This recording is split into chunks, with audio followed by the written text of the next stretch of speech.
నోటికొచ్చినట్టు మాట్లాడతా ఏది పడితే అది మాట్లాడేస్తున్నట్టు ట్రంప్ మీద ఇప్పుడు జపాన్ ఆగ్రహం వ్యక్తం చేసింది. ఇరాన్ మీద ఇటీవల దాడులు జరిపిన అమెరికా వాటి రెండో ప్రపంచ యుద్ధాన్ని ముగించిన హిరోషిమా నాగసాకి మీద జరిగిన అణుబాంబు దాడులతో పోల్చడాన్ని జపాన్ తీవ్రంగా ఖండించింది. ఈ మేరకు అమెరికా అధ్యక్షుడు ట్రంప్ చేసిన వ్యాఖ్యలు అణుబాంబు వేయడాన్ని సమర్థించినట్టుగా ఉన్నాయని Nagasaki mayor షిరో Suzuki ఆక్షేపించారు.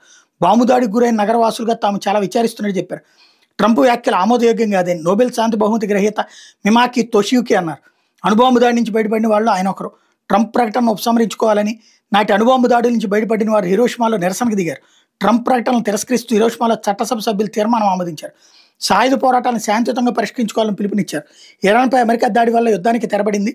Hiroshima Nagasaki ఉదాహరణను నేను ఉపయోగించాలనుకోవడం లేదు, కానీ తప్పడం లేదంటూ ట్రంప్ పేర్కొనడం తెలిసింది. ప్రపంచంలో అణుదాడికి గురైన ఏకైక దేశం జపాన్. 1945 ఆగస్టులో దక్షిణ జపాన్లో 2 నగరాలపై అమెరికా వేసిన అణుబాంబులు 1.4 లక్షల మందిని బలిగొన్నాయి. ప్రాణాలతో బయటపడిన వారికి నేటికి నానా శారీరక మానసిక వ్యాధులతో బాధపడుతున్నారు.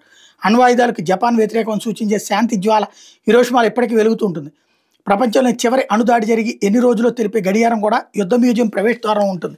శాంతి పట్ల తమ నిబద్ధత తెలియజేస్తూ హిరోషిమా సందర్శించే ప్రపంచ నాయకులతో కాగితపు క్రాలం తయారు చేయించే సంప్రదాయం ఉంది.